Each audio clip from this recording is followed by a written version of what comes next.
Parliament میں کارروائی ڈالی گئی ہے، اس نے پاکستان کی جمہوری اور عدالتی تاریخ میں ایک سیاہ باب کا اضافہ کیا ہے،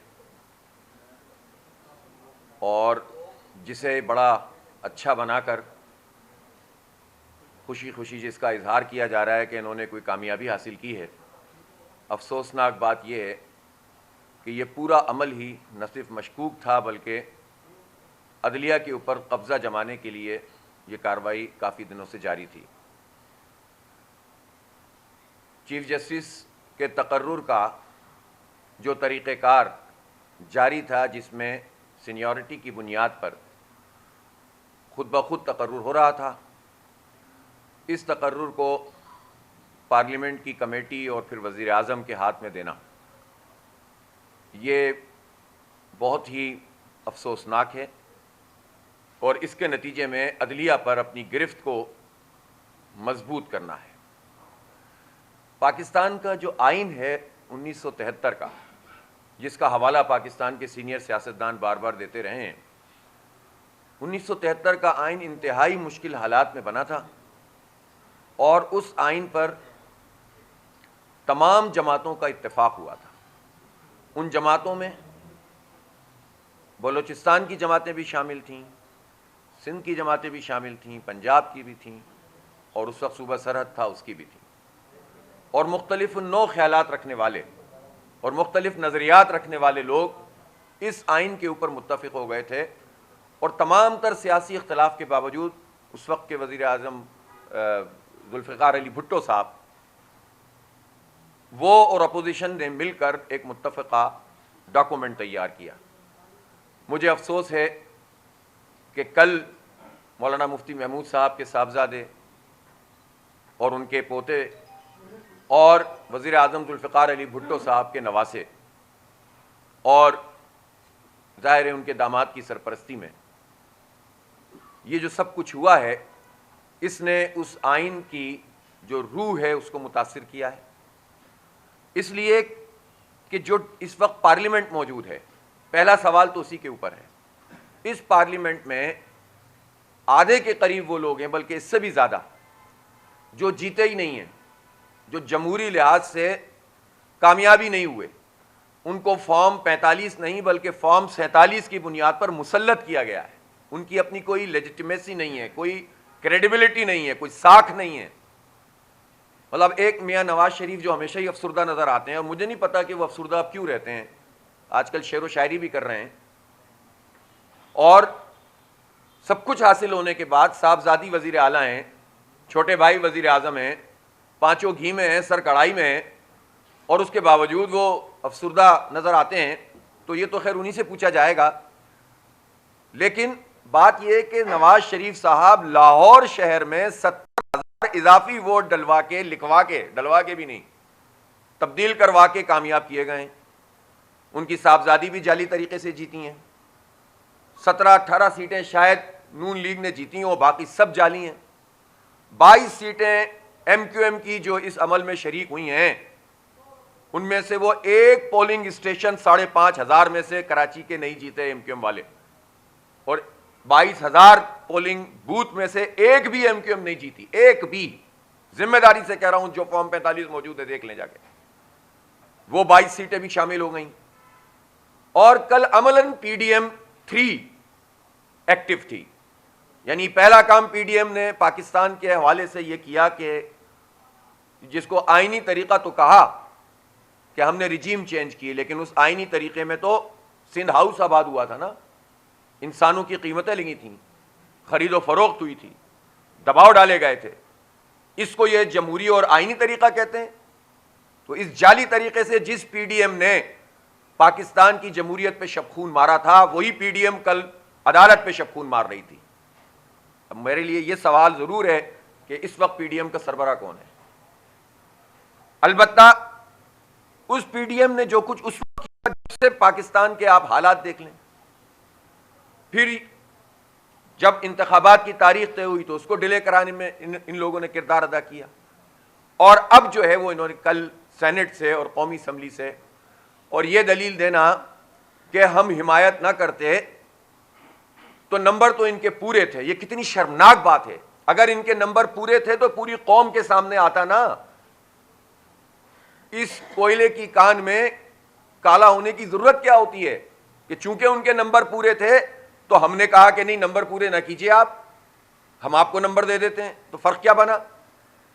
اب جو اس کے نتیجے میں ہوا ہے وہ یہ ہے کہ وہ عدلیہ کہ جس میں ایک طریقہ کار کے مطابق چیف جسٹس کا تقرر ہونا تھا, اب وہ اختیار پارلیمانی کمیٹی اور پھر وزیر اعظم کے پاس ہے. اور اس میں بھی ابہام ہے کہ پارلیمانی کمیٹی اگر کوئی سفارش کرے گی تو کیا بہنی ہی وہی سفارش وزیر اعظم کو آگے بھیج, اور اگر کوئی وزیر اعظم اس کو ایکسرسائز کر لے کہ اس کمیٹی کی سفارش کے برخلاف کوئی فیصلہ کرے تو کہاں چیلنج ہوگا؟ ترمیم میں تو مجھے کہیں نظر نہیں آیا. بہرحال یہ تو قانونی مسئلہ ہے. اصل مسئلہ یہ ہے کہ یہ جو پوری ترمیم کا چکر چل رہا تھا, ہم بار بار یہ بات اپوزیشن سے کہہ رہے تھے, خاص طور پر پی ٹی آئی سے, کہ اس کا حصہ نہ بنے مذاکرات کا, اس میں انگیج نہ ہو. انہوں نے اچھا کیا کہ آخر میں مکمل طور پر بائیکاٹ کیا ہے, لیکن یہ باتیں تو سب پتہ تھیں پہلے سے, اور آئے ہیں اور گئے ہیں. اس سب کے نتیجے میں کنفیوز ہوئی صورتحال, اور حکومت نے اس پورے عمل کے نتیجے میں معاملات کو آگے بڑھایا. اگر آپ آئسولیٹ کر دیتے مکمل پہلے دن سے تو پبلک پریشر اور بہت زیادہ بن سکتا تھا. اور ابھی بھی ہم نے دیکھا کہ چند لوگوں نے تو ووٹ ڈالا ہے نا, اور حکومت اتنی کانفیڈنٹ تھی کہ ہمارے پاس تو مزید بھی نمبر موجود ہیں. تو یہ بہرحال تمام جماعتوں کے لیے سوالیہ نشان بھی ہے کہ ہر موقع کے پر جو ہے یہ کیسے کچھ پارلیمنٹ کے ممبر یا تو بک جاتے ہیں یا دباؤ کا شکار ہو جاتے ہیں. اور یہ بھی ایک عجیب بات ہے کہ بکنا اور دباؤ کا شکار ہونے میں کتنا فرق ہوتا ہے. اور یہ کہہ کر تو جان نہیں چھڑا سکتی پولیٹیکل پارٹیز کہ ہمارے لوگ بک جاتے ہیں یا ہمارے لوگ جو ہیں وہ کراسنگ کر لیتے ہیں یا دباؤ کا شکار ہو جاتے ہیں. جو دباؤ کا شکار نہیں ہو رہے وہ بھی تو اسی پارٹی کے لوگ ہوتے ہیں, جو نہیں بکتے وہ بھی تو اسی پارٹی کے لوگ ہوتے ہیں. تو ان میں کیا خوبی ہوتی ہے اور دوسروں میں کیا خرابی ہوتی ہے؟ لہٰذا تو پورے پولیٹیکل پارٹیز کے اپنی پروسیس کا بھی مسئلہ ہے کہ وہ پارٹیاں چل کیسے رہی ہیں. بہرحال پی ٹی آئی نے اگر اس پورے عمل کا بائیکاٹ کیا ہے تو یہ اچھا کیا ہے, لیکن یہ بہت اچھا ہوتا کہ اگر وہ اس پورے پروسیس کا حصہ نہ بنتے, اور اس کے نتیجے میں یہ حکومت کو اس طرح سے اپنے آپ کو پیش کرنے کا موقع نہیں ملتا. یعنی جس پر شرم آنی چاہیے اس کو فخر کے طور پر بیان کیا جائے. جو تھا ناخوب بتدریج وہی خوب ہوا, کہ غلامی میں بدل جاتا ہے قوموں کا ضمیر. جب آپ اس طرح بار بار جمہوریت پہ شبخون مارتے ہیں اور اس پورے سسٹم کو یعنی ریکگنائز کرتے ہیں, قبول کرتے ہیں, اور پھر اس کے بعد آپ کہتے ہیں کہ صاحب ہم یہ کر لیا, ہم نے تو بہت اچھا ہو گیا, اگر یہ نہ کرتے تو اس سے زیادہ خراب ہو جاتا, تو اس سے آپ سوچ سکتے ہیں کہ یہ کون لوگ کہہ رہے ہیں. یہ وہ لوگ کہہ رہے ہیں کہ جنہیں عوام کی رائے کے موقع ملنا چاہیے تھا, لیکن ان میں سے تو اکثریت وہ ہے ہی نہیں. لہذا یہ بہت افسوسناک بات ہے. ہم اس پر قانونی مشاورت کر رہے ہیں کہ سپریم کورٹ آف پاکستان جو اس وقت کی موجود ہے اس میں ہم کس طرح جا سکتے ہیں. اس پہ ظاہر ہے کہ یہ بہت قانونی طور پر پیچیدہ معاملہ بھی ہے کہ اس کو کیسے چیلنج کیا جا سکتا ہے. سمجھتی ہے کہ یہ مسئلہ کسی پارٹی کا نہیں ہے, کسی ممبر اسمبلی کا نہیں ہے, یہ ملک اور قوم کا معاملہ ہے, یہ عدالت کا معاملہ ہے. ہمیں معلوم ہے کہ عدالت میں ویسے بھی کون سا لوگوں کو پورا انصاف مل رہا ہے, لیکن آپ مزید اگر قبضہ کر لیں گے تو مزید جو ہے وہ انصاف کو یرغمال بنا لیں گے, اور یہ کام کیا ہے حکومت نے. وہ الگ بات ہے کہ حکومتیں ایک کام کرتی ہیں اور پھر گلے ان کے ہی پڑتا ہے, لیکن ابھی یہ مسئلہ نہیں ہے. ابھی تو یہ ہے کہ آپ نے غلط کام کیا اور اس کو غلط کہا جائے گا, اور اس کے خلاف جو بھی احتجاج ہو سکتا ہے اور عدالتی کارروائی ہو سکتی ہے وہ انشاءاللہ تعالی ہم مشورہ کر کے اپنے وکلاء سے کوئی قدم اٹھائیں گے. اور ہم یہ سمجھتے ہیں کہ یہ پاکستان کے ساتھ اچھا نہیں ہوا. پاکستان میں بے شمار اس وقت مسائل ہیں. مہنگائی کو ختم کرنے کی بات کرتے ہیں, لیکن مہنگائی ختم تو نہیں ہو رہی. بجلی کے بل میں پر یونٹ قیمت تو کم نہیں کی. 2 مہینے کے لیے پنجاب میں آپ نے کم کیا, اور اس کے بعد پھر سے آپ یہ کہیں کہ بھئی موسم ٹھیک ہو گیا اس لیے بل کم ہو گئے. تو یہ تو کوئی لاجک نہیں ہے. بجلی کے بلوں کو کم ہونا چاہیے, گیس کے بلوں کو کم ہونا چاہیے, یہ فکس چارجز ختم ہونے چاہیے, تنخواہ دار لوگوں کا ٹیکس ختم ہونا چاہیے, بڑے جاگیرداروں پہ ٹیکس لگانا چاہیے. اب انہوں نے پھر 1 سال کے لیے ٹال دیا, اس پر کوئی بات نہیں کر رہا. جو بدترین صورتحال ہے لوگوں کی اس پر کوئی گفتگو نہیں ہو رہی، اور نان ایشوز کو ایشوز بنا کر اور اپنا قبضہ جمانے کے لیے اس طرح کا پورا کام کر کے لوگوں کو اس طرف مصروف کر دیا گیا ہے تاکہ اصل مسائل سے لوگوں کی توجہ ہٹ جائے۔ بہرحال ان تمام امور کے اوپر ہم پورا حق رکھتے ہیں کہ آئندہ کے اقدامات کریں۔ میں اس موقع پر دو اہم مسائل جو پوری دنیا کے اس وقت ایشوز ہیں اس پر بات کرنا چاہتا ہوں۔ اسرائیل نے یحییٰ سنوار کو شہید کیا ہے۔ یحییٰ سنوار مزاحمت کی علامت تھے، علم و ادب کی علامت تھے۔ انہوں نے 22-23 سال اسرائیل کی جیل میں گزاری۔ وہ زبردست قسم کے اسٹریٹجسٹ تھے، وہ زبردست قسم کے رہنما تھے، اور پوری دنیا میں ان کی شہادت کے بعد جو میسج ان کا ٹریول کر رہا ہے، انشاءاللہ تعالیٰ ان کی شہادت اس مزاحمتی تحریک کو مزید طاقتور بنانے کا ذریعہ بنے گی۔ اور یہ اللہ تعالیٰ کا نظام ہے کہ بظاہر نقصان پہنچتا ہے لیکن حق کے راستے میں جو خون بہتا ہے وہ کبھی بھی رائگاں نہیں جاتا، دنیا میں بھی انشاءاللہ برابر ہوگا۔ اور جو جد و جہد غزہ کے لوگ اور فلسطین کے لوگ کر رہے ہیں، وہ جد و جہد پوری امت کی طرف سے ایک فرض کفایہ ہے، اور یہ سوالیہ نشان ہے امت کے حکمرانوں کے لیے، فوجوں کے لیے، ان کی میزائل ٹیکنالوجی کے لیے، ان کے نیوکلیئر بمز کے لیے، اور تمام جو بھی وسائل حاصل ہیں اس وقت مسلمان ممالک کو۔ دنیا کے 70-80% جو معدنیات ہیں وہ مسلم ممالک میں ہیں، بڑی بڑی گزرگاہیں مسلمانوں کے پاس ہیں، پوری دنیا کی تجارت کا انحصار بڑی حد تک مسلمانوں کے پاس ہے، لیکن اس سب پر ہو یہ رہا ہے کہ سب کے باوجود چونکہ جو حکمران طبقہ ہے وہ مغرب کا اعلی کار بن کر اور وہ دیکھتا ہے کہ ان کی حکومتیں کیسے چلیں گی، تو وہ امت کی ترجمانی نہیں کرتے، اور ہمارے بچے اب 43-44 ہزار کی تعداد میں شہید ہو چکے ہیں۔ کل بھی بمباری کی ہے فلسطین میں، غزہ میں کیمپوں پہ، اور 77 لوگ شہید ہوئے ہیں۔ آپ تصور کریں کہ ان حالات میں وہ بچے زندگی گزار رہے ہیں، لیکن ہم سلام پیش کرتے ہیں ان فلسطینیوں کو کہ جو پوری طرح سے اپنی قیادت کے ساتھ کھڑے ہوئے ہیں، قیادت ان کے ساتھ کھڑی ہوئی ہے۔ نیتن یاہو کے سارے دعوے باطل ثابت ہوئے، جس میں وہ کہہ رہا تھا کہ یحییٰ سنوار کسی سرنگ میں چھپا ہوا ہے، وہ سامنے آ کر مقابلہ کرنے والا نوجوان، یعنی وہ 69 سال کا آدمی تھا لیکن وہ جوانوں سے زیادہ طاقتور تھا۔ اس کا جذبہ، اس نے پوری دنیا کے حریت پسندوں کو آزادی کا ایک سبق دیا ہے، اور یہ خون رائے گا نہیں جائے گا۔